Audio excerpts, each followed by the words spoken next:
হালকা বাতাসে ছাদের কোণার টবে লাগানো ফুলগুলো দুলছে। আকাশের পশ্চিম দিকটা কমলা আর বেগুনি রঙের রঙিন। সূর্যের শেষ আলো মেঘে আছড়ে আঁচড় কেটে রেখেছে। দূরে দূরে পাখিরা ঝাঁকে ঝাঁকে ফিরছে বাসার দিকে। শহরের চারিপাশে আলো জ্বলতে শুরু করেছে। গলির বাতিগুলো টিম টিম করছে। এই পরিবেশে ছাদের এক কোণায় দোলনায় বসে আছে এক মেয়ে। সে আর কেউ না, সামিয়া। আকাশের দিকে তাকিয়ে অভিযোগ করছে কারো প্রতি। রুদ্র ভাই, আপনি এমন কেন করলেন? আপনি কি সত্যি দেখছেননি আমার চোখে আপনার প্রতি ভালোবাসা?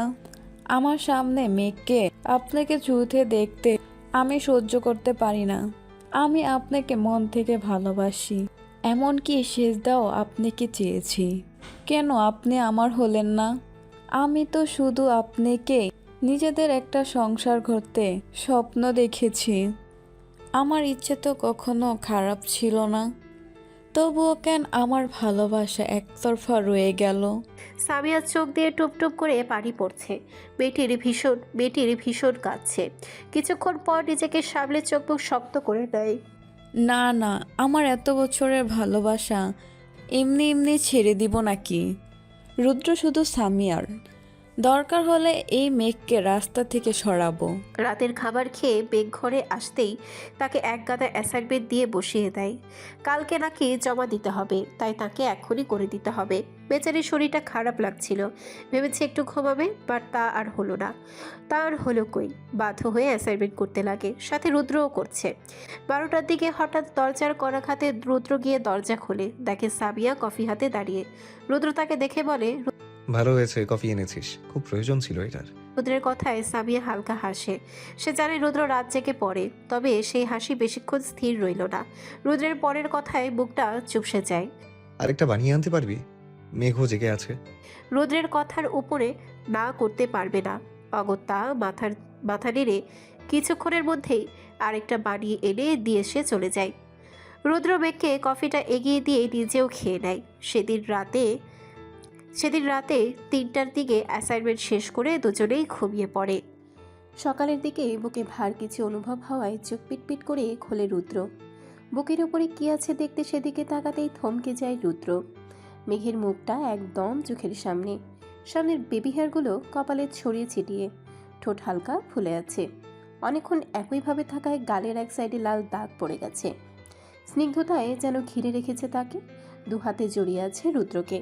বুকের উপরে মাথা রেখে ঘুমিয়ে চমকায় রুদ্র। এই দুদিনে তো এমন করেনি মেয়েটি। রাতের বেলায়ও তো তেমন নড়াচড়া করে না, মুহূর্তেই টনক নড়ে। মেয়েটার শরীর অসম্ভব গরম হয়ে আছে। দ্রুত কপালে গলায় হাত দিয়ে যা বোঝার বুঝে যায়। জ্বর এসেছে মেঘের। রাতে হয়তো শীত লাগছিল, উষ্ণতার খোঁজেই ঘুমের মধ্যে তার কাছে এসেছে। সাবধানে মেঘকে নিজের থেকে ছড়িয়ে সাইডে শোয়ায়। ব্ল্যাঙ্কেটটা ভালো মতো মুড়িয়ে দেয় শরীরে। ঘড়ি থেকে তাকিয়ে দেখে 9টা বেজে গেছে। একটু পরেই তার ভার্সিটিতে যেতে হবে। আজকে একটা টেস্ট আছে। কি করবে না করবে ভেবে ফ্রেশ হতে চলে যায়। বেরিয়ে এসে ডিরেক্ট নিচে নামে। রুদ্রের মা তাকে দেখে খেতে ডাকে। রুদ্র, আয় খেতে বস। আর তোর বউ কোথায়? দেখছি না যে। সকাল সকালই তো উঠে যায় মেয়েটা। মেঘের হঠাৎ প্রচন্ড জ্বর এসেছে। কি বলিস? জ্বর আসলো কিভাবে? রুদ্র মনে মনে নিজেকেই গালি দেয়। কালকে পানিতে না চোবালে হয়তো এমনটা হতো না। জানি না, আমাদের নাস্তাটা দিয়ে যাও রুমে। সিদ্দিকা বেগম ভ্রুকুচকে জিজ্ঞেস করে। মেয়েকে খাওয়াতে পারবি তুই? রুদ্র মাথা চুলকে বলে, দাও, পারবো। আচ্ছা যা, আশমাকে দিয়ে পাঠাচ্ছি। রুদ্র যেতেই সিদ্দিকা বেগমের মুখে মুচকি হাসি ফুটে ওঠে। আসমাকে দিয়ে তাদের ঘরে খাবার পাঠিয়ে দেয়, সাথে মেঘের জন্য ঔষধও। রুদ্র মেঘকে প্রায় 5 মিনিট টানা ডেকেও উঠাতে পারছে না। হু হু করে ঘুমিয়ে যাচ্ছে। তাই শেষমেশ দুবাহু ধরে এক টানে উঠাই, পেছনে বালিশ দিয়ে হেলান দিয়ে বসাই। মেঘ পিটপিট করে ফোলা ফোলা চোখগুলো খোলে। রুদ্রকে দেখে ভ্রু কুচকায়। ঘুম ঘুম কণ্ঠে বলে, একটু ঘুমোতে দিন না, মাথা নিয়ে উঠতে পারছি না তো। রুদ্র পরোটা ছিঁড়তে ছিঁড়তে বলে। খাবারটা খেয়ে তারপর ইচ্ছা মতো ঘুমাও। এবার হাঁ করো ফাস্ট, আমার লেট হচ্ছে। রুদ্রের হাতে খাবার দেখে নাক কুচকে মুখ ফিরিয়ে নেয় মেঘ। আমি খাবো না, গন্ধে বমি আসছে। তবে কে শোনে কার কথা। মেঘের 2 গাল চেপে মুখের ভেতরে মাংস আর পরোটা ঢুকিয়ে দেয়। মেঘ ওয়াক করে ফেলতে নেয়। রুদ্র চোখ গরম করে তাকায়। যদি মুখ থেকে খাবারটা পড়ে? পানির ভয়ে মেঘ আর ফেলে না। তবে সে বসে থাকতে পারছে না। মাথা এদিক সেদিক হেলে পড়ছে। তা দেখে রুদ্র মেঘের মাথাটা তার কাঁধের উপরে রেখেই খাইয়ে দিচ্ছে, নিজেও এর মধ্যে খেয়ে নিচ্ছে। এর ফাঁকে দরজায় কেউ নক করায় রুদ্র ভেতরে আসতে বলে। সামিয়া পারমিশন পেয়ে খুশি মনে ভেতরে ঢুকতেই তাদের এভাবে দেখে বুকটা মুচড়ে ধরে। রুদ্র সামিয়াকে দেখে জিজ্ঞেস করে, কোনো দরকার? নেন না, কফি নিয়ে এসেছিলাম। রেখে যা। সামিয়া কফিটা রেখে যেতে নিয়ে আবার ফিরে আসে। ওর কি হয়েছে? রুদ্র একবার সামিয়ার দিকে তাকিয়ে আবার মেঘকে খাওয়াতে লাগে। জ্বর উঠেছে। ও, বলে চলে যায় সামিয়া।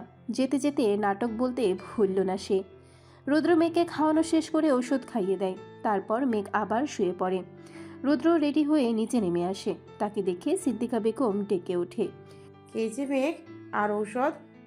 হ্যাঁ, তোমরা একটু খেয়াল রেখো, আমার একটা টেস্ট আছে, ওটা দিয়েই চলে আসবো। বউয়ের জন্য চিন্তিত হতে দেখে তাহেরা বেগম হেসে বলে, তুই যা বাবা, তোর বউকে আমি আর ভাবি দেখে রাখবো না, তুই নিশ্চিন্তে পরীক্ষা দিয়ে আয়।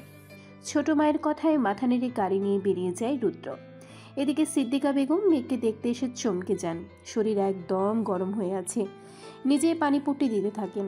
এক সময় তাপ একটু কমতেই তিনি পিহুকে বসিয়ে রেখে নিজের কাজে চলে যায়। একটার দিকে রুদ্র বাসায় ফিরে দেখতে পায় মেঘকে তার মা খাওয়ানোর চেষ্টা করছে, তবে সে ব্যর্থ। মা, ওর জ্বর কমেনি? সিদ্দিকা বেগম অসহায় চোখে তাকিয়ে বলে, না রে, আরও বাড়ছে। জ্বরের ঘরে কিসব বিড়বিড় করছে, কোনো খাবার মুখেই নিচ্ছে না। 12টায় একবার খাওয়াতে চেয়েছিলাম, তবে বমি করে আর খায়নি। রুদ্র একটা শ্বাস ফেলে বলে, তুমি রেখে যাও, আমি ফ্রেশ হয়ে খাওয়ানোর ট্রাই করছি, আর তুমি গিয়ে গোসল করে খেয়ে নাও। ছেলের কথায় তিনি খাবার ঢেকে রেখে চলে যান।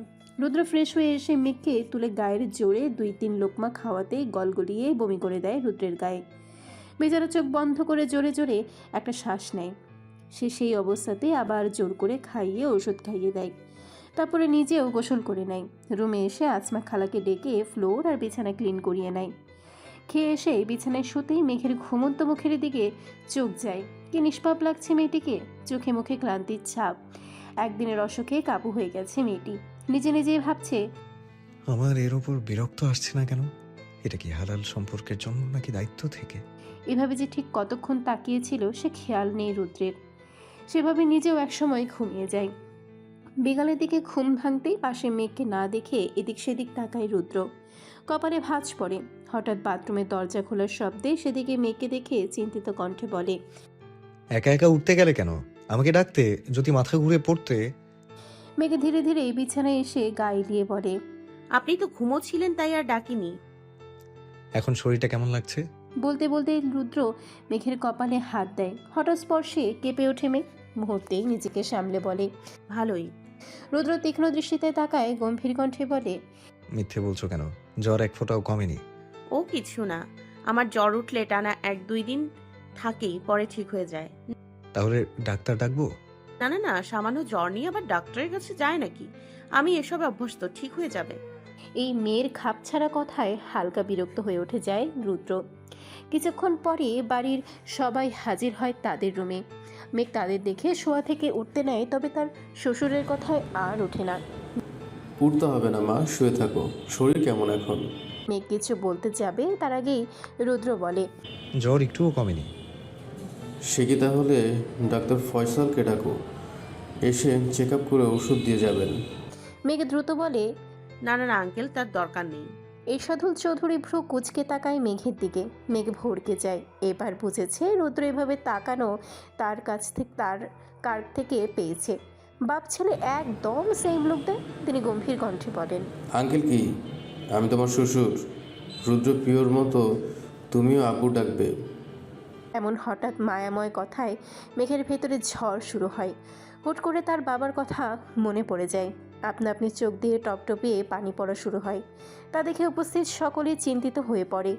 রুদ্রের মা দ্রুত মেঘের পাশে বসেন, তাকে বুকে টেনে নিয়ে জিজ্ঞেস করেন, বেশি শরীর খারাপ লাগছে? কাঁদছো কেন?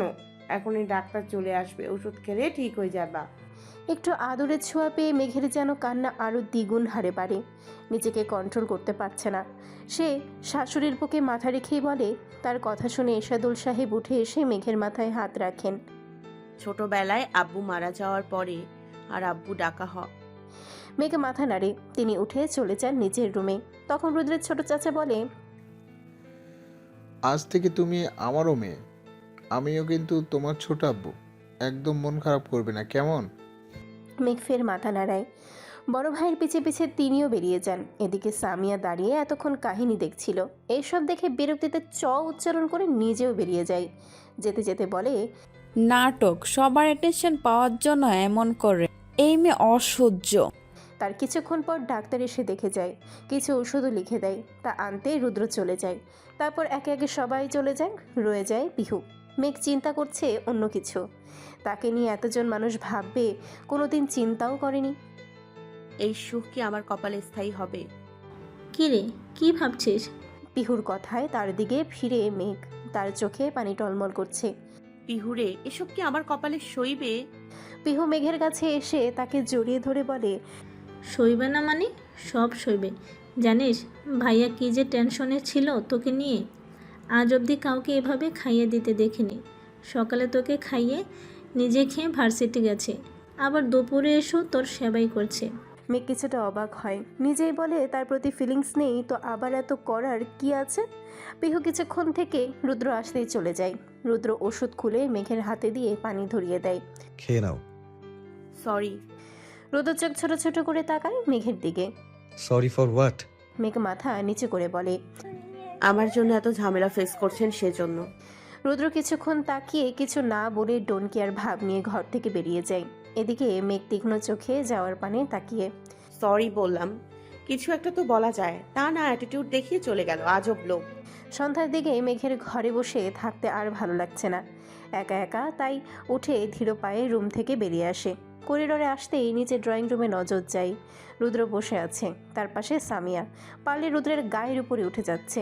বিষয়টা মেঘের একদম ভালো লাগেনি। একবার ভাবে ভাই হয়, আবার ভাবে আপন ভাই তো না। দুজনে মোবাইলে কিছু একটা দেখছে আর বেশ হাসাহাসি করছে। মেঘ আর দাঁড়িয়ে না থেকে সিঁড়ি বেয়ে নিচে নেমে আসে। রান্নাঘরে ঢুকতেই শাশুড়িরে দেখা পায়। তাকে দেখেই তারা ব্যস্ত হয়ে পড়ে। কিছু লাগবে? উপর থেকেই বলতে দিয়ে আসতাম, এই শরীর নিয়ে আসতে গেলে কেন? না না না মা, এখন শরীর ঠিক আছে। কিছু হেল্প লাগবে? দেন করে দিই। তাহিরা বেগম কপট রাগ দেখিয়ে বলে, দেখো মেয়ের কাণ্ড, এই অবস্থায় সাহায্য করতে এসেছে, যাও তো চুপচাপ গিয়ে বসো। সিদ্দিকা বেগমও ধমক দিয়ে পাঠিয়ে দেয়। তাই বাধ্য হয়ে মেঘ গিয়ে সোফায় বসে। রুদ্র একবার তার দিকে তাকিয়ে এখন কেমন লাগছে জিজ্ঞেস করে আবার মোবাইলে মন দেয়। এদিকে যেন সামিয়া মেঘকে দেখে রুদ্রের সাথে আরও চেপে বসেছে। ভীষণ বিরক্তি নিয়ে অন্যদিকে তাকায় মেঘ। প্রায় অনেকক্ষণ এভাবে থেকে বোর হচ্ছে। তাই রুদ্রকে উদ্দেশ্য করে বলে, একটু টিভিটা অন করে দেবেন? রুদ্র মেঘের কথায় টিভি ছেড়ে রিমোট তার হাতে ধরিয়ে উঠে রুমে চলে যায়। সামিয়া কিছুটা রেগে যায়। কত সুন্দর বসেছিল, এই মেয়ের জন্য রুদ্র উঠে চলে গেল। এই মেয়ে, রুদ্র ভাইয়াকে অর্ডার দাও কেন? এমনিতেই রুদ্রের সাথে চিপকে ছিল, তার উপর আবার কথা শোনাচ্ছে দেখে মুখ ফসকে বলে দেয়, আমার জামাই, আমার যা মনে চাই করব। কথাটা বলেই মেঘ মুখ চেপে ধরে। কি বলে ফেলল? বোধগম্য হতেই নিজেকেই গালি দেয়। ছি ছি, এভাবে বলা উচিত হয়নি। কি না কি ভাববে এখন। সামিয়া কটমট করে তাকিয়ে উঠে ধূপ ধাপ পা ফেলে চলে যায়। সেদিন রাতে মেঘের আবারও কাঁপিয়ে জ্বর ওঠে। সারা রাত সজাগ থেকে রুদ্রই তাকে পানি পট্টি দিয়েছে। রাত তখন 3টা। মেঘের জ্বর একটু কমতেই তাকে রেখে রুদ্র বাইরে যায়। মাথাটা ভীষণ ধরেছে তার। কফি বানাতে নিচে নেমে আসে। প্রায় 5 মিনিট পর কফি হাতে সিঁড়ির কাছে আসতেই সামিয়ার দেখা মিলে। কিরে, ঘুমাসনি? না ভাইয়া 2 দিন পর সেমিস্টার পরীক্ষা, তাই একটু পড়েছিলাম। তবে তুমি এত রাতে সজাগ, কফি বানিয়েছো? আমাকে বললে বানিয়ে দিতাম। না, তার দরকার নেই। মেঘের জ্বরটা আবার বেড়েছিল, সেজন্যই জেগে। আচ্ছা থাক, আমি যাই। বলে ঘরে চলে আসে রুদ্র। এদিকে সামিয়া জায়গায় দাঁড়িয়ে, তার ভীষণ কান্না আসছে। রুদ্র ভাই, কেন ওই মেয়েকে নিয়ে এত চিন্তা করছো, রাত জাগছো? আফসোসের সুরে বলে, আমার আর ভালো লাগে না। আল্লাহ, আমাকে আরো ধৈর্য দাও। মানিয়ে নেওয়ার চেষ্টা করছি, তবে পারছি না যে। কোনো নিষিদ্ধ জিনিসের প্রতি আরো আকর্ষণ হয় আমাদের। সে মনে মনে ভেবে নেয় কালকেই নানু বাড়ি চলে যাবে। সেখানে কয়দিন থেকে পরীক্ষাটা দিয়ে আসবে, হয়তো স্বাভাবিক লাগবে। সকাল 8টার দিকে মেঘের ঘুম ভেঙে যায়। জ্বরটা নেই শরীরে, তাই উঠে ফ্রেশ হয়ে নিচে নামে। তাকে দেখে সিদ্দিকা বেগম জিজ্ঞেস করে, খিদে পেয়েছে? দাঁড়াও, খাবার দিয়ে দিচ্ছি এখনই। না না না মা, আমার এখন খেতে মন চাচ্ছে না। তা বললে হলো নাকি? সকালের ওষুধ আছে না? বলতে বলতে প্লেটে করে খাবার বেড়ে দেয়। মেঘ চুপচাপ একটু খেয়ে নেয়, খাওয়া শেষ করে যেতে নেয়। শোনো, রুদ্রকে ডেকে দিও, সবাই খেতে বসে যাবে এখন, আর তুমি রেস্ট নাও। সে মাথা নাড়িয়ে রুমে যায়। কয়েকবার রুদ্রকে ডেকেও সাড়া না পেয়ে বসে থাকে। কিছুক্ষণ পর আবার ডাকা শুরু করে। রুদ্রের একটা জিনিস হলো, তাকে কাঁচা ঘুম থেকে ডেকে তুলে তার মাথা কাজ করে না, রেগে যায়। ঠিক সেটাই হলো, বারবার ডাকার ফলে রুদ্র রেগে চিল্লিয়ে ওঠে। আজও বারবার ডাকছো কেন? সারা রাত এমনি তোমার জন্য ঘুমোতে পারিনি, এখন আবার কি? মা, না, মা ডাকছিল খেতে, খেয়ে এসে ঘুমান আবার। মেঘের ভালো কথাও যেন তার কাছে ভালো লাগলো না, রেগে মেগে পড়ে। বিয়ে করেছি বলেই নিজেকে আমার বউ বউ ভাবা বাদ দিও। আমি তোমাকে বউয়ের অধিকার এখনো দেইনি, তাই বউগিরি একদম দেখাবে না, নিজের সীমানায় থাকবে। স্তব্ধ হয়ে যায়, যেন কেউ বুকে তীর ছুঁড়ে মেরেছে। টিপ টিপ ব্যথা হচ্ছে। এই দুদিনের রুদ্রের প্রতি জন্ম নেওয়া ভালো লাগা এক নিমিষেই শেষ। তার চোখ দিয়ে আপনা আপনি পানি ঝরছে। সে তো শুধু খেতে ডেকেছিল, তার জন্য এতগুলো কথা। সেখানে আর এক মুহূর্ত দাঁড়ায় না মেঘ, বারান্দায় চলে যায়। এদিকে দরজার সামনে কফি হাতে দাঁড়ানো কারোর মুখে যেন বিশ্বজয়ের হাসি ফুটে উঠেছে। দ্রুত দরজার সামনে থেকে চলে যায়। তার মানে রুদ্র ভাইয়া আর মেঘ মধ্যে সম্পর্ক স্বাভাবিক না? রুদ্র ভাই মেঘকে বউ হিসাবে মানে না? That's mean Samia will still have time. সময় কখনো কারোর জন্য থেমে থাকে না। চোখের পলকে কেটে যায় আরও 3টি দিন। মেঘ এখন পুরোপুরি সুস্থ, কিন্তু রুদ্র আর মেঘের মধ্যে এখন কেবল প্রয়োজনের কথাগুলোই বিনিময় হয়, বাকিটা নীরবতা। সকালবেলা চৌধুরী বাড়ির সবাই নাস্তার টেবিলে। খাওয়ার এক পর্যায়ে এরশাদুল সাহেব মেঘকে উদ্দেশ্য করে বলেন, পিও ভার্সিটি যাচ্ছে, তুমিও তো এখন সুস্থ, তার সাথেই যাওয়া শুরু করো। মেঘ চমকে বলে, আমাকে পড়ালেখা করতে দেবেন? অবশ্যই, পিহুকে পড়াতে পারলে তোমাকে কেন পারবো না? তুমিও আমার আরেকটা মেয়ে, আমার দায়িত্ব। পাশ থেকে সিদ্দিকা বেগম বলেন, আজকে থেকে যাওয়া শুরু করবে। আমার নাতি নাতনির জন্য একজন শিক্ষিত মা চাই। রুদ্র কেবল মাত্র মুখে খাবার নিয়েছিল, মায়ের কথায় কাশতে শুরু করে। সবাই বিচলিত হয়ে ওঠে। আজও আস্তে ধীরে খাওয়া যায় না, নে পানি খা। খাওয়ার পর্ব চুকিয়ে রেডি হয়ে নেয় মেঘ। এর মধ্যেই রুদ্র ঘরে এসে প্রবেশ করে। মেঘকে রেডি হতে দেখে বলে ওঠে, পিহু আর তুমি তো সেম ডিপার্টমেন্টের, আপাতত পিহুর বই দিয়েই চালাও।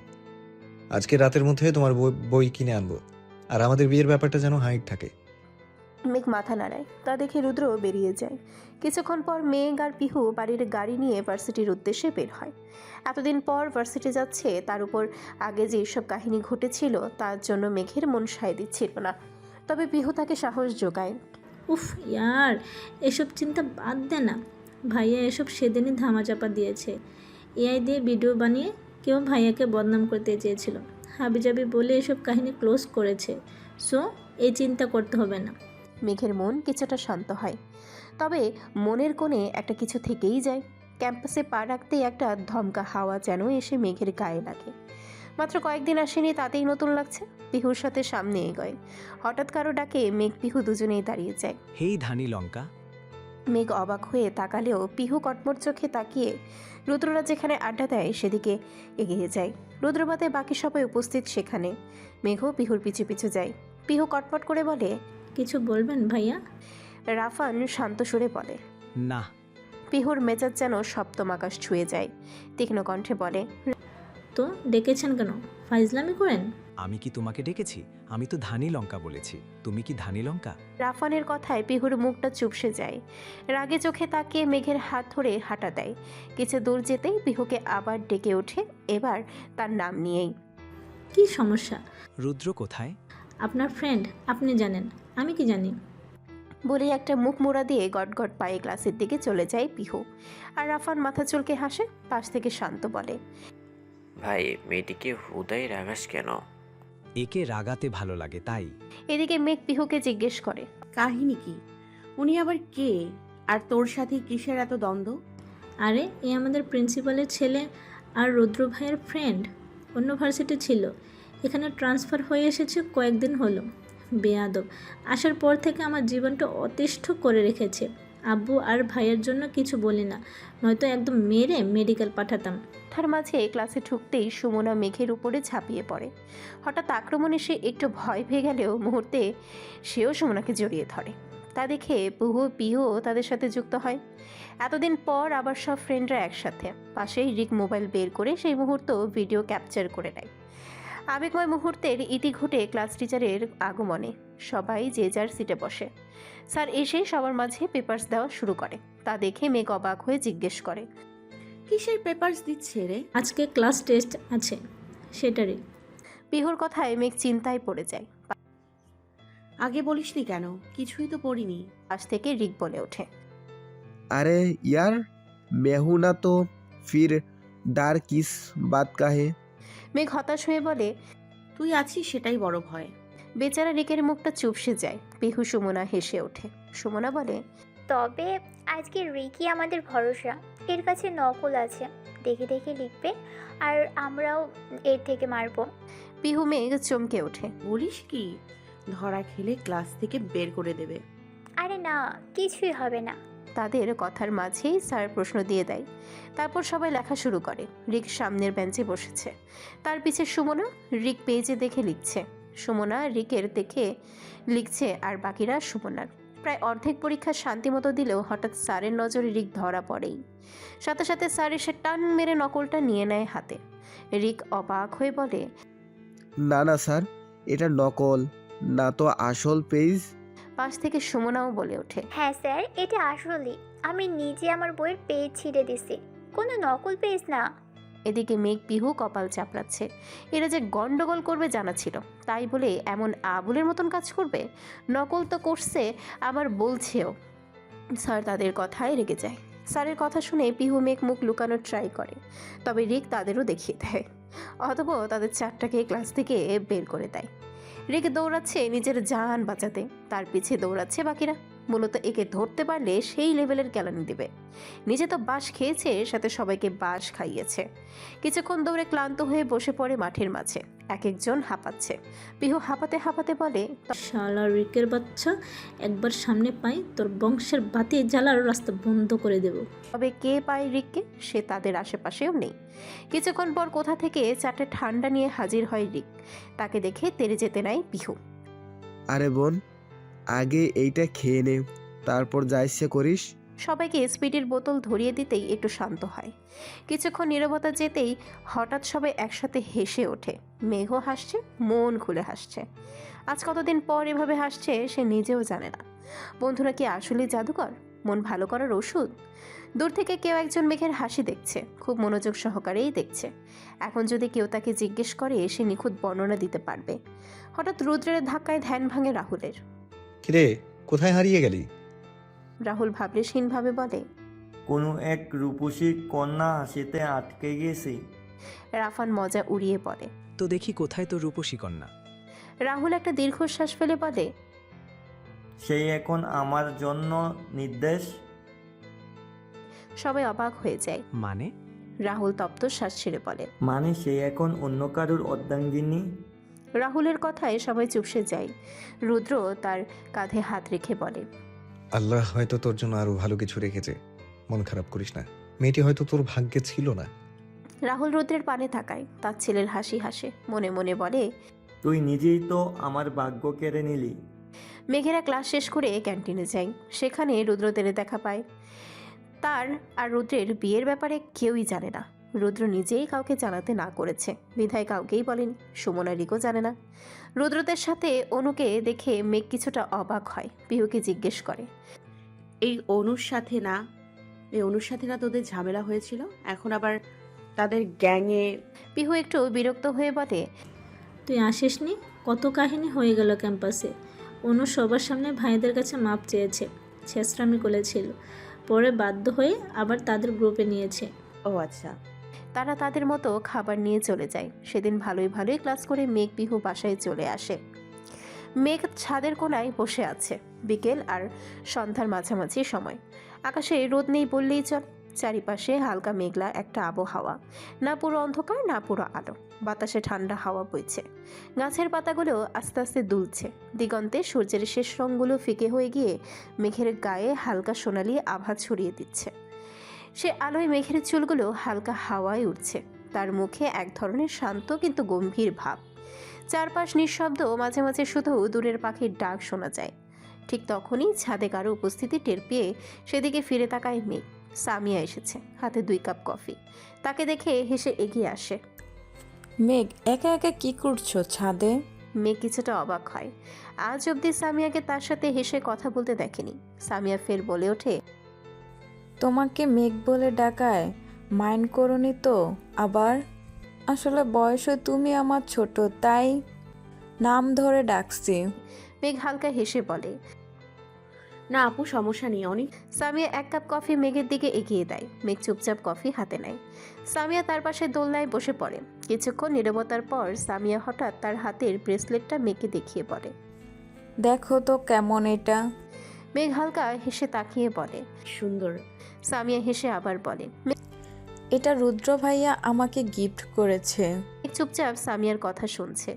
সামিয়া আবার বলে, তোমাকে কি কি গিফট করেছে রুদ্র ভাই? মেঘের মুখটা চুপসে যায়। তাকে তো আজ অব্দি কিছুই দেয়নি, সে কি বলবে? মেঘকে চুপ থাকতে দেখে সামিয়া কিছুটা আন্দাজে ঢিল মারতে বলে, কিছু দেয়নি তো? আমি জানি। মেঘ বিস্ময় ভরা চোখে তাকায় সামিয়ার দিকে। রুদ্র তাকে কিছু দেয়নি সে কি করে জানে? আমি জানি তোমাদের মধ্যে সম্পর্ক ঠিক নেই। মেঘ চমকে যায়। সামিয়ার অবাক সুরে বলে, আপনি কি করে জানেন? সামিয়া মুখটা অন্ধকার করে বলে, রুদ্র ভাই তোমাদের বিয়ে ভেঙে দেওয়ার সিদ্ধান্ত বিয়ে করলেও তোমাকে মেনে নিতে পারে না কেন জানি। প্রশ্নাত্মক চোখে তাকিয়ে সামিয়ার পানে। কেন? কারণ রুদ্র ভাই আমাকে ভালোবাসে। আশেপাশে পরিবেশের সাথে মেঘ থমকে যায়। ঝড় আসার আগের ধমকা হাওয়া। বাকরুদ্ধ হয়ে অবাক চোখে তাকিয়ে সামিয়ার দিকে। রুদ্র সামিয়াকে ভালোবাসে, এটা কি সত্যি? বিশ্বাস হচ্ছে না তো? খেয়াল করলেই দেখবে রুদ্র ভাইয়া সব সময় আমার হাতে কফি খায়, আমার সাথে হেসে হেসে কথা বলে। এই যে আমাকে কতদিন পর গিফট করেছে, এগুলো ভালোবাসা নয় কি? কিন্তু তুমি মাঝে এসে সব নষ্ট করে দিলে, আমাদের মধ্যে এসে ঢুকে পড়লে। দেখো না রুদ্র ভাই তোমাকে চায় না, এখনো বইয়ের অধিকার নিয়েছে। দেয়নি তো, দিবেও না। প্লিজ মেঘ, আমাদের লাইফ থেকে দূরে চলে যাও। 3rd পার্সন হয়ে থেকো না। মেঘের চোখে পানি টলমলাচ্ছে। সামিয়ার বলা প্রত্যেকটা কথা তীরের ন্যায় বুকে বিচ্ছে। সত্য কথাই তো, রুদ্র আজ অবধি তাকে টাচ তো দূর, উল্টো বউয়ের অধিকার দেখাতে না করেছে। তবে কি সে সত্যি তাদের মাঝে ঢুকেছে? রুদ্র সামিয়ার জন্য তার থেকে দূরত্ব বজায় রাখে?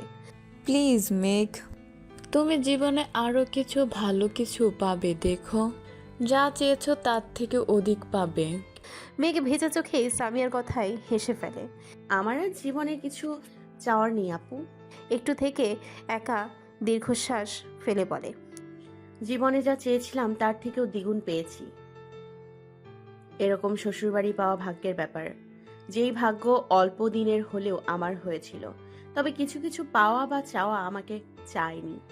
শ্বশুর শাশুড়ির মনের মতো হলেও তাদের ছেলের মনের মানুষ অন্য কেউ। স্বামীর ভালোবাসা পাওয়া প্রত্যেকটা মেয়ের জীবনের সব থেকে বড় পাওয়া। সেই কপালেই যেহেতু আমার নেই, তাহলে আর আপনাদের মাঝে থেকে কি করব? উনি যদি আমাকে ছাড়তে চান আমি ছেড়ে দিব। সামিয়া কিছুটা বিচলিত হয়ে বলে, না, তুমি ছাড়তে বলবে। এভাবে সম্পর্ক থাকে নাকি? মেঘ জায়গা থেকে উঠে দাঁড়ায়, তপ্ত শ্বাস ফেলে ভাঙা গলায় বলে, আপু আমার মুখ ফুটে বলার সাধ্য নেই। উনি যেদিন বলবে সেদিন ওনার লাইফ থেকে চিরকালের জন্য চলে যাব। ধীর পায়ে সিঁড়ি বেয়ে নামছে মেঘ। চোখ দিয়ে তার পানি ঝরছে। রুমে প্রবেশ করতে খাটের উপরে রুদ্রকে দেখতে পায়। রুদ্র হঠাৎ কারো আগমনের দরজার দিকে ফিরতেই মেঘের কন্তনরত চেহারা দেখে ঘাবড়ে উঠে আসে। মেঘের সামনে দাঁড়িয়ে চিন্তিত হয়ে প্রশ্ন ছুড়ে, কি হয়েছে, কাঁদছো কেন? মেঘ কান্না থামাতেই পারছে না। রুদ্র অন্য কাউকে ভালোবাসে, কথাটা সে হজমই করতে পারছে না। রুদ্রকে দেখে সামিয়ার বলা কথা বারবার কানে বাড়ি খাচ্ছে। কোন বউই বা তার স্বামীর ভাগ অন্যকে দেয়? সেখানে তার স্বামীর মন জুড়ে অন্য কেউ আছে। তাদের বিয়ে অল্প দিনের হলেও রুদ্রের প্রতি দুর্বল হয়ে পড়েছে সে। হবেই বা না কেন? তার অধিকার আছে, সে হালাল রুদ্রের জন্য। রুদ্রের মুখে দিকে অসহায় চোখে তাকিয়ে সে। হঠাৎ এক অদ্ভুত ইচ্ছে জাগলেও সাথে সাথে করুণ সুরে বলে ওঠে, আমাকে একটু জড়িয়ে ধরবেন? রুদ্র থমকে যায়। মেয়েটির গলা কেমন জানি লাগছে, তার বুকে কেমন করে উঠে এমন আকুতি ভরা কণ্ঠের কথায়। এমন আমতা সে ফেলতে পারেনি। দ্রুত মেঘকে নিজের বুকে চেপে ধরে। মেঘ ফুপিয়ে ওঠে। রুদ্রের বুকে যেন কেউ ভীষণ জোরে আঘাত করছে। মেয়েটির কান্না সে সহ্য করতে পারছে না। মেঘকে আরো টাইট করে জড়িয়ে ধরে মাথায় হাত বুলিয়ে বলে, কি হয়েছে মেঘ? কেউ কিছু বলেছে? আমাকে বলো। মেঘ কিছুই বলে না। সেভাবেই কিছুক্ষণ থেকে রুদ্রের বুকে থেকে মাথা তুলে তার মুখপানে তাকায়। রুদ্রের বুকটা মুচড়ে ওঠে। কি করুণ সে চোখ, কান্নার ফলে মুখ লাল হয়ে আছে। রুদ্র তার দুই হাতের মাঝে মেঘের মুখটা আগলে নেয়। কি হয়েছে? কাঁদছো কেন? খারাপ লাগছে? রুদ্রের আদুরে কথায় মেঘের আরও কান্না পাচ্ছে। তবে সে নিজেকে শক্ত করে। এভাবে রুদ্রের প্রতি আরও দুর্বল হলে তো চলবে না ভেবে তার থেকে নিজেকে ছাড়িয়ে দ্রুত বাথরুমে চলে যায়। এদিকে রুদ্র হতভম্ব হয়ে আগের জায়গায় দাঁড়িয়ে সে ভাবছে মেয়েটির হঠাৎ হলোটা কি। এরপর আর মেঘের দেখা পায়নি রুদ্র। পিহুর রুমেই ছিল মেঘ। রাতে খাবার সময় সবাই নিচে নামতেই রুদ্রও নেমে আসে। এতক্ষণে মেঘের দেখাও পায় সে তার মায়ের সাথেই রান্নাঘরে। কিছুক্ষণের মধ্যে সবাই টেবিলে উপস্থিত হয়। খাওয়া শেষে এরশাদুল চৌধুরী সবার উদ্দেশ্যে বলেন, কাল বিকালে একটা পার্টিতে আমাদের স্কুল ফ্যামিলি ইনভাইটেড। সেখানে ওপর মহলের সব লোকেরা আসবে। আমরা সবাইও যাচ্ছি কাল। সেখানে রুদ্র সবার সাথে পরিচয় করিয়ে দেব, যদিও সে পরিচিত মুখী। তার কথায় সবাই রাজি হতেই তিনি চলে যান। বাকিরাও নিজেদের ঘরে চলে যায়। এদিকে রুদ্র ঘরে এসে মেঘের আসার অপেক্ষায় আছে। তখন কি হয়েছিল, আবার সন্ধ্যা থেকে তাকে এত ইগনোর করেছে, কেন সেসব প্রশ্নের উত্তরেরই আশায়। ঘড়ির কাঁটায় 12টা বেজে গেছে। এখনও মেঘকে আসতে না দেখে রুদ্র বেরোয়। দেখে নিচে কেউ নেই, সবাই হয়তো শুয়ে পড়েছে।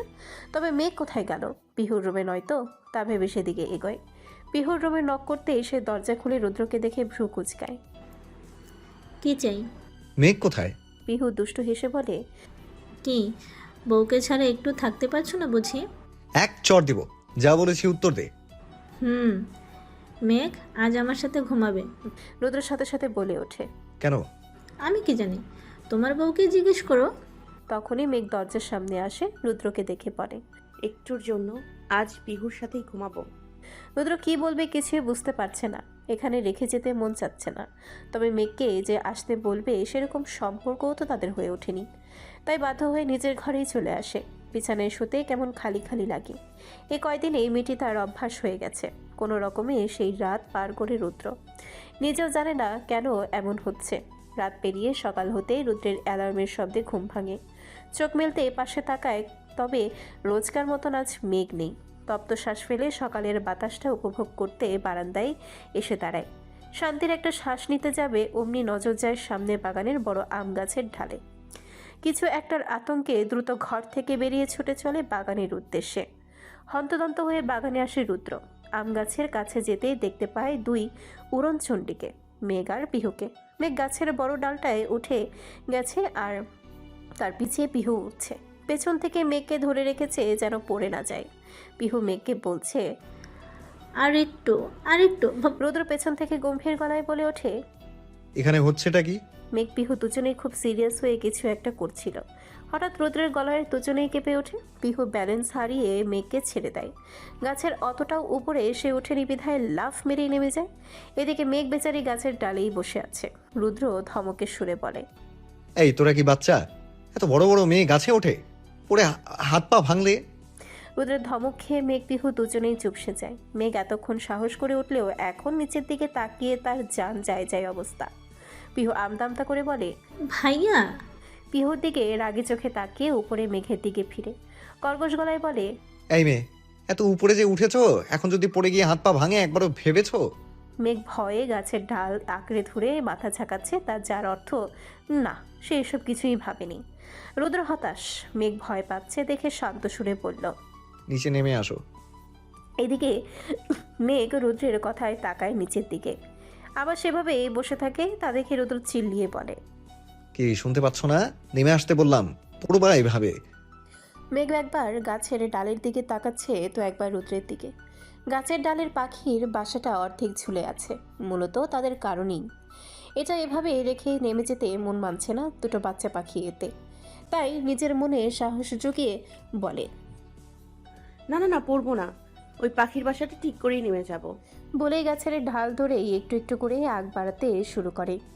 এর কাহিনী দেখে রুদ্র বারবার নেমে আসতে বলছে, তবে মেঘ ভাবছে এত দূর যেহেতু এসেছি তবে উদ্দেশ্য হাসিল করেই যাই, তাই আরও এগিয়ে যায়। পাখির বাসাটা হাত বাড়িয়ে কোনোভাবে জায়গায় রাখে, যদিও অনেকটা ভেঙে গেছে। অন্যদিকে রুদ্র এই মেয়ের কাজে রেগে মেগে গাছের ঠিক নিচে দাঁড়িয়ে আছে। পাশেই সুইমিং পুল, কখন জানি পড়ে সেই ভয়। তবে রুদ্রের ভয় আর বেশিক্ষণ কাল্পনিক থাকলো না, তা বাস্তবে রূপ নিল। মেঘ পাখির ঘরটা ঠিক জায়গায় রেখে পেছন দিকে যেতে গিয়ে পিছলে নিচের দিকে পড়ে। রুদ্র তাড়াতাড়ি হাত বাড়িয়ে দেয়, কোনোভাবে মেঘকে ধরতে পারলেও শেষ রক্ষা হয়নি। উপর থেকে পড়ায় তাকে ধরে স্থির থাকতে পারিনি। কয়েক পা পিছিয়ে যেতেই ধুম করে সুইমিং পুলে পড়ে দুজনেই পানিতে পড়ে জুবুথুবু অবস্থা। মেঘ কয়েক ঢোক পানি খেয়ে উঠে রুদ্রও ভিজে গেছে। যে দিকটায় পড়েছে সেদিকে বেশি গভীর না হওয়ায় মেঘ নিজেকে সামলে নেয়, তবে রুদ্রের দিকে ফিরতেই আটকে ওঠে। রেগে আছে প্রচণ্ড, চোখ লাল হয়ে আছে, চোয়াল শক্ত করে তাকিয়ে হনহনিয়ে উঠে আসে রুদ্র। বাগানের বেঞ্চে বসা রুদ্র, তার সামনে অপরাধীর মতো মাথা নিচু করে দাঁড়িয়ে আছে মেঘ আর পিহু। রুদ্র টাওয়াল দিয়ে মাথা মুছতে মুছতে গর্জন করে ওঠে, গাছে কিসের জন্য উঠেছিস?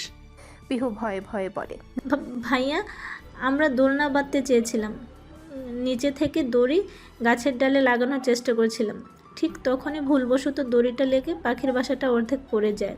আর মেঘের তা দেখে অনেক গিল্টি ফিল হচ্ছিল, তাই গাছে উঠে ঠিক করার বুদ্ধি করে। নিজেকে বাঁচাতে পিহু আবারও দ্রুত বলে ওঠে, কিন্তু আমি না করেছিলাম, তোমার বউ কথা শোনেনি, সে আগে আগে উঠে পড়েছে।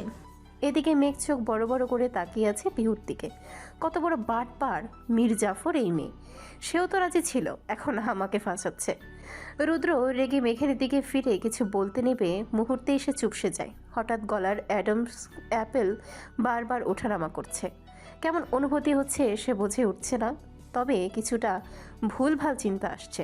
ভিজে যাওয়ার ফলে কাপড় একদম শরীরে লেগে আছে মেঘের। শরীরে প্রত্যেকটা ভাঁজ স্পষ্ট। ততক্ষণেই চোখ সরিয়ে নেয়। শিট, কি হচ্ছেটা কি? মনে মনে বিড়বিড় করছে। রুদ্রকে চুপচাপ দেখে পিহু বলে ওঠে, ভাইয়া এভাবে দাঁড় করিয়ে রাখবে নাকি? আর এমন করবো না তো, এবারই ফার্স্ট অ্যান্ড লাস্ট, প্লিজ। রুদ্র দ্রুত উঠে হাঁটা দেয় রুমের দিকে। যেতে যেতে বলে যায়, আর যেন এসব বাদরামি করতে না দেখি, আর মেয়েকে এক্ষুনি চেঞ্জ করে নাও। রুদ্র যেতেই মেঘ ঝাঁপিয়ে পড়ে পিহুর ওপর। তুই আমার দোষ দিলি কেন? তুই নিজেই তো বুদ্ধি দিলি। পিহু নিজেকে ছাড়াতে ছাড়াতে বলে, আরে পুরুষ আটকায় বউয়ের কাছে, তাই তো তোর দোষ দিছি। দেখলি না, তোকে কিছুই বলেনি, নয়তো আমাকে এতক্ষণ ছাড়তো। তবে কে শোনে কার কথা? মেঘ টেনে টুনে পিহুকেও পুলে ফেলায়। সে একা কেন ভিজবে, তাকেও ভিজতে হবে। সন্ধ্যা 6টায় চৌধুরী বাড়ির সকলেই রেডি। কিছুক্ষণের মধ্যেই বেরোবে পার্টির উদ্দেশ্যে। শুধু যাবেন না রুদ্রের মা, চাচি আর দাদিরা। মেয়েকে তার শাশুড়ি নিজে হাতে তৈরি করে দিয়েছেন। পরনে তার রেড সিল্কের শাড়ি, সাথে সাদা স্টোনের ম্যাচিং ইয়াররিং, নেকলেস ও চুড়ি। মুখে হালকা মেকআপ আর ঠোঁটে ডার্ক রেড লিপস্টিক দিয়েছে। ব্যাস, তাতেই যেন নজর কাড়া সুন্দর লাগছে। মেঘের শেষ হতেই সিদ্দিকা বেগম তার থুতনিতে ধরে মাথাটা হালকা তুলেন। মার্শাল্লাহ, আমার ছেলের বউটাকে পরীর মতো লাগছে, কারণ নজর না লাগুক। মেঘের মুখে লজ্জা মিশ্রিত হাসি ফুটে ওঠে। তখনই পিহু এসে হাজির। শাশুড়ি বউয়ের এত ভালোবাসা দেখে সে ফাজলামি করে বলে, ঢং, শাশুড়ি বউ হবে সাপ আর নেউলের মতো, তা না, দেখো এদের যেন মা মেয়ে। আর আমি যে এদিকে একটা মেয়ে আছি সেটা ভুলেই গেছে। পিহুর কথায় সিদ্দিকা বেগম কপট রাগ দেখিয়ে তার কান মলে ধরে। খুব পাজি হয়েছিস তো দেখছি, তোকে কি কম আদর করি? আহ মা, লাগছে তো। মেঘ মা মেয়ের খুনসুটি দেখে হাসছে। অতপর মেঘ পিহু নিচে নেমে আসে। রুদ্র নিজেই সোফায় বসেছিল। সে আজকে ফর্মাল গেটআপে, ফুল ব্ল্যাক, সাথে চুল জেল দিয়ে সেট করা, হাতে ব্র্যান্ডের ওয়াচ, যেন কোনো হিরোর থেকে কম না। হঠাৎ সিঁড়ির দিকে নজর যেতে আটকে যায়। লাল পরি নেমে আসছে যেন সিঁড়ি বেয়ে। দিন দুনিয়া ভুলে সে একইভাবে তাকিয়ে। পিহু ব্যাপারটা লক্ষ্য করে দুষ্টু হেসে বলে ওঠে, কি ভাইয়া, এভাবে বউর দিক তাকিয়ে থাকলে তো মশা ঢুকবে মুখে। বউ তোমারই আছে, রুমে নিয়ে যত খুশি দেখো। সবার সামনে বোনের এমন কথায় রুদ্র কেসে ওঠে। ড্রয়িং রুমের সবাই মুচকি মুচকি হাসছে। রুদ্রের বাপ চাচারাও এখানেই বসে। বেচারা রুদ্র অস্বস্তিতে পড়ে যায়। দ্রুত উঠে দরজার দিকে হাঁটা দেয়। আমি গাড়িতে আছি, সবাই চলে আসো। একে একে সবাই রওনা দেয়। দুটো গাড়ি যাচ্ছে, একটাই রুদ্রের বাপ চাচারা আর একটাই রুদ্ররা। রুদ্র ড্রাইভিং সিটে, তার পাশে সামিয়া ধপ করে এসে বসে পড়ে। তাদের পেছনে মেঘ, পিহু আর সাদ অন্য গাড়িতে। পার্টিতে পৌঁছাতে তাদেরকে ওয়েলকাম করা হয়। মেঘ অবাক হয়ে চারপাশে দেখছে। টিভিতে বা নিউজে যাদের চেহারা এতদিন দেখে আসছে তাদের অনেকেই এখানে উপস্থিত। রুদ্র, তার বাবা সবার সাথে কুশল বিনিময়ে ব্যস্ত। আর সাদ তো এসেই ফ্লার্ট শুরু। মেঘরা একটু সাইডে গিয়ে দাঁড়ায়। তখনই একজন আন্টি এসে পিহু সামিয়াকে ভালো মন্দ জিজ্ঞেস করছে। একটা মেয়ে ওনার পিছনে ছুটে আসে, গায়ে ছোট ড্রেস পরা, শরীরে প্রায় অর্ধেকই দেখা যাচ্ছে। সে পিহুকে দেখেই বলে ওঠে, হেই পিহু, হাউ আর ইউ? রুদ্র আসেনি? পিহু কিছুটা বিরক্ত হয়ে তবে মুখে সৌজন্যতার হাসি রেখে বলে, হ্যাঁ আপু, এসেছে ওই দিকটায়। মেয়েটি যেন এই কথা শোনার অপেক্ষাতেই ছিল। পিহুর বলার সাথে সাথেই রুদ্রের দিকে এগিয়ে যায়। পিহু হতাশ হয়ে বলে ওঠে, দেখিস, এই মেয়ে এখন ভাইয়ার গায়ে উঠে যাবে। ছেঁচড়ামি, ভাইয়ের পিছে পড়ে আছে। মেঘের দৃষ্টি তখনও সেদিকে, সাথে সামিয়াও কটমট করে তাকায়। মেয়েটি রুদ্রকে পেয়েই ভরা মজলিসেই জড়িয়ে ধরে। হঠাৎ কেউ জড়িয়ে ধরায় রুদ্র তানিয়াকে দেখে বিরক্তিতে উচ্চারণ করে দ্রুত নিজের থেকে ছাড়িয়ে নেয়। যদিও এসব কমন ব্যাপার এখানে সবার কাছে, তাও রুদ্র এদিক ওদিক তাকায়। নজর যায় দূরে দাঁড়িয়ে তাদের দিকে কঠিন চোখে তাকিয়ে থাকা মেঘের দিকে। মেয়েটি কি রেগে গেছে? হঠাৎ কেমন জানি লাগছে রুদ্রের। শত হোক মেঘ তার বউ, বউয়ের সামনে অন্য মেয়ে এভাবে ধরলে তো রাগার কথাই। রুদ্রের ভাবনা কাটে তানিয়ার প্রশ্নে। রুদ্র, কেমন আছো? কতদিন পর দেখা। তুমি তো দেখছি আগের থেকে আরো হ্যান্ডসাম হয়ে গেছো। তানিয়া প্রত্যেকটা কথায় কথায় রুদ্রের গায়ে হেলে পড়ছে। সে কোনো মতে এই মেয়েকে ব্যস্ততা দেখিয়ে অন্যদিকে চলে যায়। হঠাৎ অ্যানাউন্সমেন্টে সবাই স্টেজের দিকে ফিরে। সেখানে এই পার্টি যে আয়োজন করেছে সে তার পাশে তানিয়া নামের মেয়েটি। লোকটি বলে ওঠে, গুড ইভিনিং এভরিওয়ান। আজকে আমার ছোট আদরের মেয়ে তানিয়ার জন্মদিন উপলক্ষে আপনাদের সবাইকে এই পার্টিতে স্বাগতম। তার কথায় সবাই হাততালি দিয়ে ওঠে। উনি আবার বলতে লাগেন, আজকে মিডিয়ার জন্য একটা তাজা খবরও আছে, যা বলতে আমার প্রাণপ্রিয় বন্ধু, আমাদের সবার প্রিয় পররাষ্ট্রীয় মন্ত্রী এরশাদুল চৌধুরী ও তার ছেলে রুদ্র চৌধুরীকে মঞ্চে আসতে রিকোয়েস্ট করছি। আবারও চারিদিকে করতালি বেজে ওঠে। চারিপাশে মেয়েরা চিৎকার করে ওঠে। রুদ্রের দিকে তাকিয়ে যেন চোখ দিয়ে গিলে খাচ্ছে। ভীষণ বিরক্ত হয় মেঘ। তার ইচ্ছে করছে এক একটার চুল টেনে ছিঁড়ে দিতে। রুদ্ররা স্টেজে উঠতে এরশাদুল চৌধুরী রুদ্রকে সামনের ইলেকশনে দাঁড় করাবেন বলে ঘোষণা দেন। তারপর কিছু বক্তব্য দিয়ে নেমে আসেন। মেঘ অনেকক্ষণ ধরে এদিকটায় একা দাঁড়িয়ে। পিহু কোথায় যেন গেল, তাকে একটু দাঁড়াতে বলেছে। পেছনে 4 থেকে 5টা ছেলে দাঁড়িয়ে তাকে নিয়ে আজে বাজে মন্তব্য করছে। সে বেশ বুঝতে পারছে, তবে এখান থেকে গেলে এত বড় জায়গায় পিহুকে খুঁজে পাবে কিভাবে? তার মোবাইলও তো নেই, তাই সেখানেই দাঁড়িয়ে। একটা ছেলে হঠাৎ একটু এগিয়ে এসে বলে, হঠাৎ এত জঘন্য ডাকে মেঘ ভরকে যায়। তাদের দিকে না তাকিয়ে দ্রুত সেই জায়গা ত্যাগ করতে পা বাড়ায়। তবে তখনই কেউ তার কোমর ধরে তাকে আটকে দেয়। মেঘ থমকে যায়। ভয়ে আতঙ্কে হাত পা জমে যাচ্ছে যেন। কোমরে টান অনুভব হতেই কারো সাথে একদম মিশে যায় মেঘ। দম বন্ধ শ্বাস নিয়ে তাকাতেই রুদ্রের চেহারাটা ভেসে ওঠে, চোখ ঝলমল করে ওঠে। এতক্ষণের ভয় ডর সব যেন উধাও হয়ে গেছে। রুদ্র মেঘকেও সেভাবেই ধরে দোতলার একটা খালি রুমে নিয়ে আসে। ছেলেগুলোর কথা সে শোনেনি। রুদ্রের চোখ মুখ শক্ত, রেগে আছে, তবে কেন? প্রশ্নাত্মক দৃষ্টিতে তাকিয়ে মেঘ। রুদ্র ক্ষিপ্ত গলায় বলে, শাড়ি যেহেতু সামলাতেই পারো না, তো পড়ার কি দরকার? মেঘ অবাক হয়ে বলে, সামলাতে পারবো না কেন? রুদ্রের গলা আরো কঠিন হয়ে ওঠে। ছেলেদের শরীর দেখিয়ে সামলাও, নিজের সুন্দর কোমর উন্মুক্ত করে রেখেছো মানুষকে দেখাতে। রুদ্রের কথা কর্ণপাত হতেই চমকে কোমরের দিকে নজর যায়। আঁচল অনেকটা সরে গেছে, যার ফলে পেট দেখা যাচ্ছে। দ্রুত টেনে টুনে ঠিকঠাক করে নেয়, তবে সিল্কের শাড়ি হওয়ায় এক জায়গায় স্থির থাকছে না। ফের রুদ্রের কথায় মাথা তুলে তাকায়। কি উত্তর দিচ্ছ না কেন? মেঘের কেন জানি ভীষণ রাগ লাগছে। আপনার সমস্যা কি? অন্যরা দেখলে আপনার তো কিছু যায় আসে না। মেঘের কথায় রুদ্র চোখ লাল করে তাকিয়ে আছে। মেঘের তখনকার মেয়েটির জড়িয়ে ধরার কথাটি মাথায় আসতে আবারও বলে ওঠে, ধুর, আপনি আমাকে আনলেন কেন? পেছনে ছেলেগুলো কত প্রশংসা করছিল, আমাকে নাকি হট লাগছিল। কথা শেষ করার আগেই রুদ্র ঝড়ের বেগে এগিয়ে এসে মেঘের 2 গাল চেপে ধরে। রাগে কপালের রক ফুলে গেছে, চোখ লাল। মেঘ ভরকে যায়। এত রেগে যাবে ভাবেনি। রুদ্র চিল্লিয়ে বলে, কোন ছেলে বলেছে এই কথা? এক্ষুনি দেখাবি। এর এত বড় কলিজা একদম ছোট করে দিব। বল, কে বলেছে? মেঘের গাল ছেড়ে হাত ধরে যেতে নাই, তবে মেঘ জায়গায় দাঁড়িয়ে নড়ছে না। রুদ্রের এমন আচরণে সে ভয় পেয়ে যায় যদি সত্যি ঝামেলা করে। আপনার সমস্যা কি? আমাকে যা খুশি বলুন। আপনি এত হাইপার হচ্ছেন কেন? রুদ্র দাঁড়িয়ে যায়, চুপচাপ কপালে স্লাইড করছে রাগ কমাতে। তাকে কিছু বলতে না দেখে মেঘ সাইড কেটে যেতে নেয়। রুদ্র তার হাত ধরে ফেলে। নিচে যাবে না এখন, আগে পিন মেরে ভালোভাবে ঠিক করবে। মেঘের কাছে এক্সট্রা পিন নেই, পিহুর থেকে নিতেই যেতে নিয়েছিল, তবে রুদ্রের আটকানোতে তাকে আর একটু রাগাতে বলে। তো আমি তো ঠিক করব না, এমনিই ভাল লাগছে, সব ছেলেরা তাকাবে। কথাটি যেন আগুনে ঘি ঢালার জন্য যথেষ্ট। রুদ্র এবার যেন কন্ট্রোলের বাইরে। মেঘকে ধাক্কা মেরে দেয়ালের সাথে লাগিয়ে তার দুই গাল আবারও চেপে ধরে। তুই কি রাস্তার মেয়ে? তোর শরীর যাকে তাকে দেখাবি? মেঘ ব্যথায় তা হাত সরানোর চেষ্টা করছে, তবে রুদ্রের শক্তির কাছে পেরে উঠছে না। সে বুঝছে না তাকে তো বউ হিসেবেই মানে না, তো এত কিসের রাগ? রুদ্র চিল্লিয়ে বলে ওঠে। এই রুদ্র তার জিনিসে কারো ছায়াও পড়তে দেয় না, সেখানে তার বউকে এভাবে খোলামেলা রাখবে ভাবলি কি করে? মাথায় ঢুকিয়ে রাখিস, যতদিন এই রুদ্রের নামের সাথে জড়িয়ে আছিস ততদিন অন্য কেউ তোর দিকে তাকাতেও পারবে না। মেঘ তাচ্ছিল্য করে বলে, আপনাকে যে কেউ এসে জড়িয়ে ধরতে পারবে সেটা কিছুই না, আর আমার দিকে তাকিয়েছে বলেই এখন আমার দোষ। মেঘের কথায় রুদ্র কর্কশ গলায় বলে, আমি কাউকে বলিনি আমাকে জড়িয়ে ধরতে, ওই মেয়ে হুট করে এসে ধরলে আমার কি করার? তবে তুই নিজের শাড়ি ঠিক রাখতে পারিসনি, সেটাই তোর দোষ। বলে হাত ছেড়ে দরজা দিয়ে বের হতে হতে বলে যায়, এখানেই থাকবে, আমি পিহুকে খুঁজে পিন নিয়ে আসছি, দরজা লাগিয়ে রাখো। মেঘ মুখ ভেঙে খাটে গিয়ে বসে, নিজের গাল ঘষছে আর বিড়বিড় করছে। গন্ডারের হাত।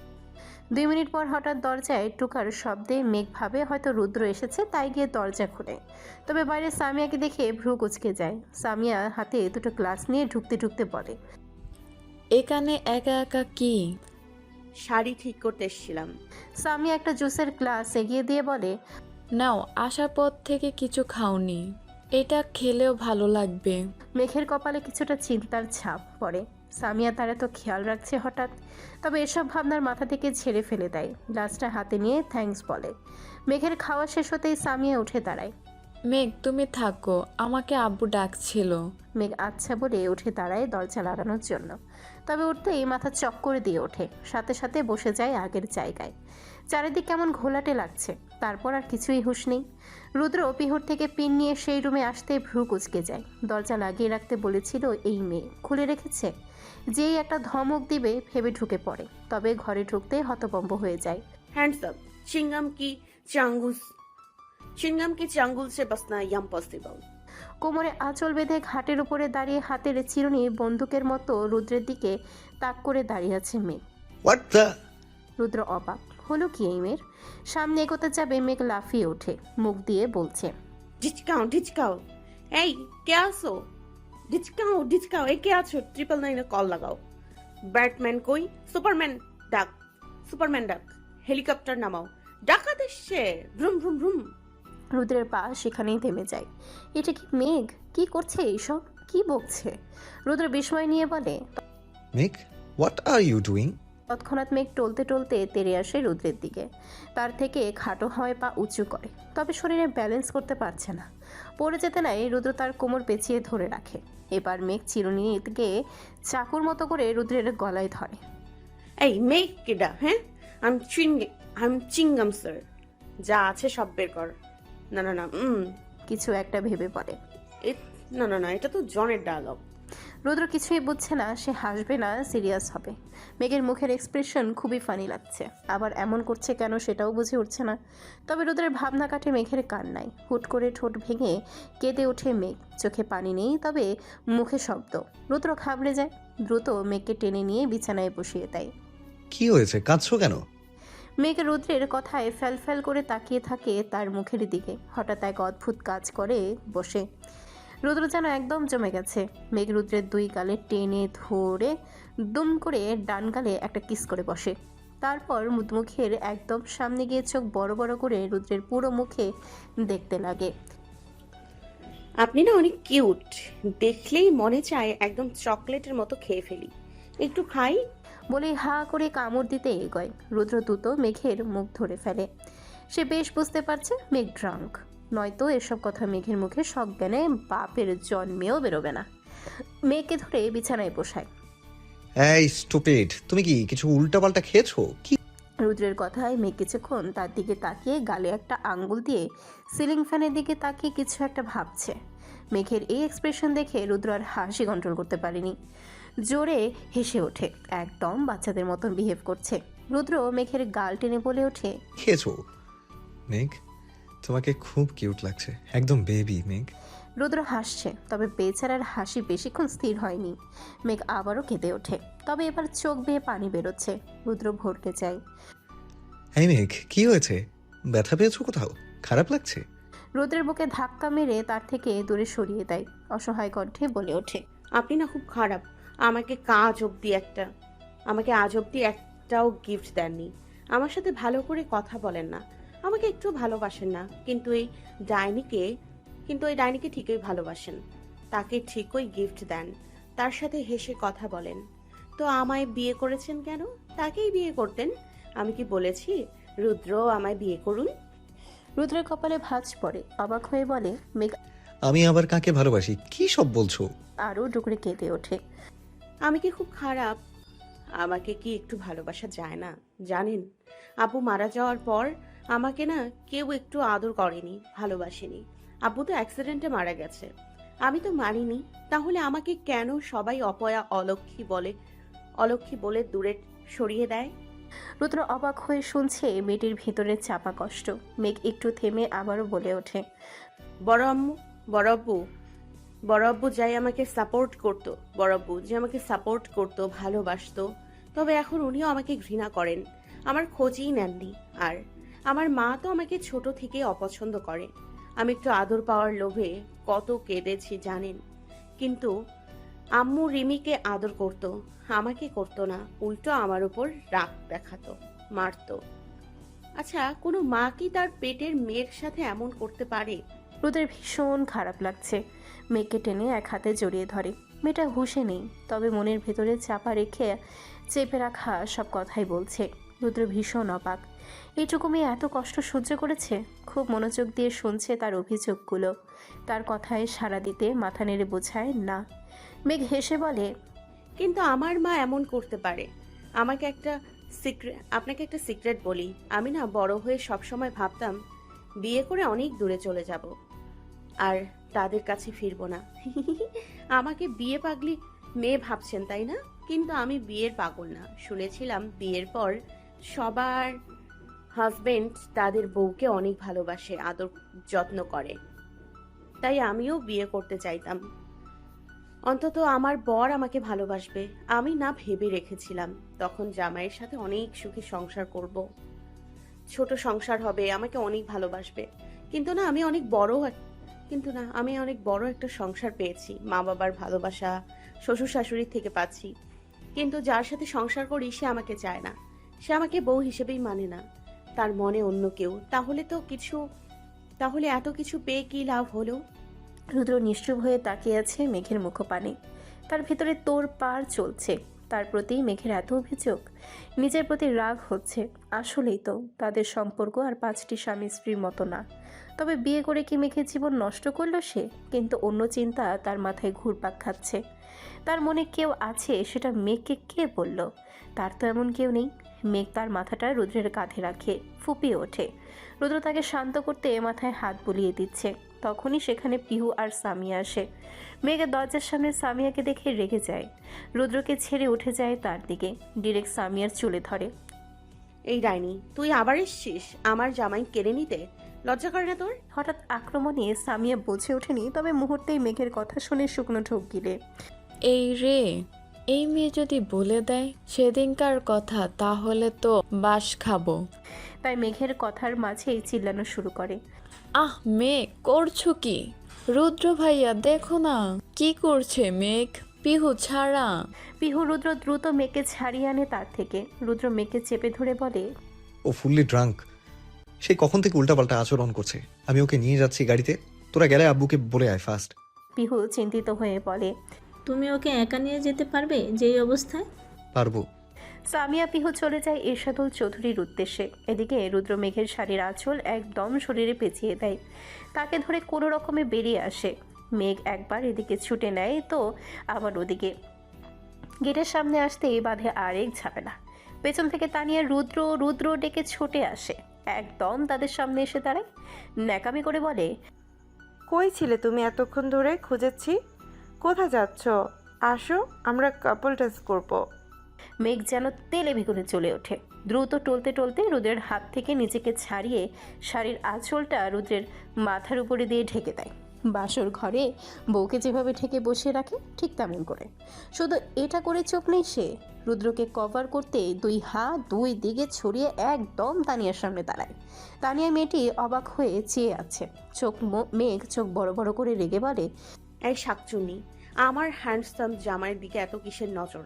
আর একবার টাচ করলে তোকে টাকলু বানাই, টাকলা টাকলা গানে নাচবো, পরে শেখ হাসিনার মতো লুকিয়ে পালাবি।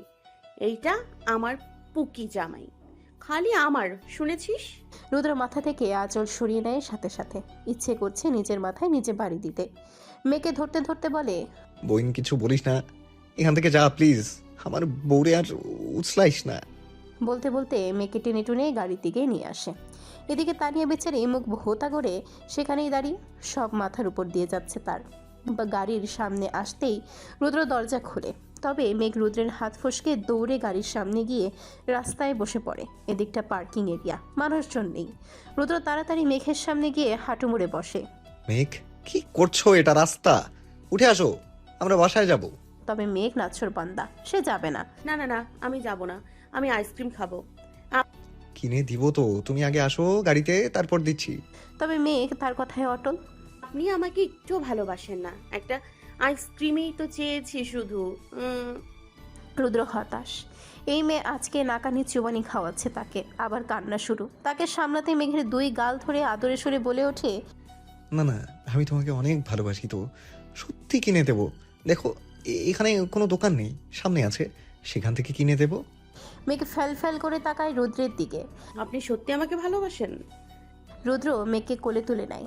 গাড়িতে বসাতে বসাতে তপ্ত শ্বাস ফেলে বলে, ভালোবাসি কিনা জানি না, তবে তোমার আশেপাশে থাকতে ভালো লাগে। তোমার কান্না আমার সহ্য হয় না, তোমার কিছু হলে আমার খুব খারাপ লাগে। এক কথায় তুমি আমার অভ্যেস হয়ে গেছো। মেঘের মাথায় কিছুই ঢোকেনি। তাকে পেছনের সিটে বসিয়ে দেয়। তখন পিহুরাও চলে আসে। পিহু দ্রুত গতিতে উঠে মেঘকে ধরে বসে থাকে।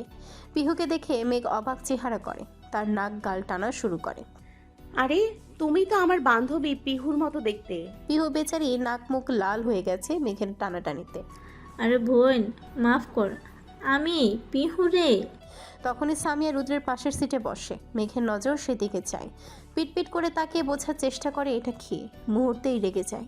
রুদ্র গাড়ি স্টার্ট দিবে এমন মুহূর্তে মেঘ চিল্লিয়ে ওঠে, এই ডাইনি সামনে কেন এসছে? আমার জামাইয়ের কাছে একমাত্র আমি বসবো। এই মেয়ে, সর সর। বলতে বলতে সে গাড়ির ভেতরে দিয়ে সামনের সিটে চলে যাচ্ছে। এদিকে রুদ্র তাকে ধরে সামিয়াকে বলছে, তুই পেছনে চলে যা। সামিয়া রেগে মেগে পেছনে গিয়ে বসে। মেঘ সামনে বসে, পেছনে ফিরে সামিয়াকে ভেঙচিয়ে দেয়। সামিয়ার আগে কটমট করছে। পিহু মেঘের এসব দেখে হাসতে হাসতে শেষ। রুদ্র তাকে সিট বেল্ট বেঁধে দিয়ে স্পিডে ড্রাইভ করছে, যত তাড়াতাড়ি সম্ভব বাসা যাবে বলে। মেঘ একটা রিক্সা দেখে বলে ওঠে, আরে হেলিকপ্টার। সামিয়া বিরক্তি নিয়ে বলে, এইটা লিকোসার হেলিপোর্টার মাটিতে চলে নাকি? আজব। মেঘ মুখ ফুলিয়ে বলে, না না না, ওইটা হেলিকপ্টার। হেলিকপ্টার মাটিতে চলে আর রিক্সা আকাশে ওড়ে, তাই না? রুদ্রের দিকে তাকিয়ে প্রশ্ন করে। রুদ্র মাথা নেড়ে হু হু করে। মেঘের আজব আজব কথা শোনাতে শুনতে গাড়ি চলছে। হঠাৎ গাড়ির সামনে একটা লোক চলে আসায় দ্রুত ব্রেক কষে, যার ফলে হাতে একটু ব্যথাও পায়। হাত ছাড়তে ছাড়তে বলে, শিট, একটুর জন্য অ্যাক্সিডেন্ট হয়ে যেত, কেয়ারলেস পিপল। তবে মেঘের কথায় চটজলদি হতভম্ব হয়ে পাশে ফিরে তাকায়। মেঘ জানালা দিয়ে অর্ধেক বডি বের করে রেখেছে। কাউকে বলছে, ওই হালার পুত, দেখে চলতে পারিস না? চোখ কি বাসায় বউয়ের কাছে রেখে এসছিস? ভুড়ি নিয়ে হাঁটতে পারিস না তো ভুড়িটাও বাসায় বউয়ের কাছে রেখে আসতি। আমার গেদুর আব্বুটা তোর জন্য ব্যথা পায়। Oh shit. দ্রুত মেঘকে টেনে গাড়ির ভেতরে ঢুকায়। লোকটি রেগে মেগে তেড়ে আসছে। হুদাই ঝামেলা করতে চায় না এই সময়, তাই মেয়েকে এক হাতে চেপে ধরে অন্য হাতে গাড়ি স্টার্ট দেয়। এই মেয়ে আবার কখন কি বলে দেয় কে জানে। সামিয়া এসব দেখে বলছে, কি বেয়াদব মেয়ে, শিক্ষা দীক্ষা নাই নাকি? কোথায় কিভাবে কথা বলতে হয় জানো না? মেঘ ঠোঁট উল্টে সামিয়ার দিকে একবার তাকায় তো রুদ্রের দিকে তাকিয়ে কান্না ভাব করে বলে ওঠে, এই ডাইনি আমায় বকা দিয়েছে। ওই আমার মা গো, আমি এর বিচার চাই আমার মা গো। রুদ্রমেঘের বিলাপ শুনে ফিক হেসে উঠে, সাথে পিহু হাসতে হাসতে পেটে ব্যথা। তাদের হাসি দেখে মেঘ আরও বিলাপ করে পড়ে। আমাকে বকা দিয়েছে আর ওরা হাসছে। ওই আমার মা গো। রুদ্র মনে মনে বিড়বিড়ায়। এই মেয়ে যে পুরাই কার্টুন। পিহু সামিয়ার উদ্দেশ্যে করে বলে, আপু দেখছো না মেঘ নিজের হুঁশে নেই। এই অবস্থায় শিক্ষার কথা কিভাবে বলো?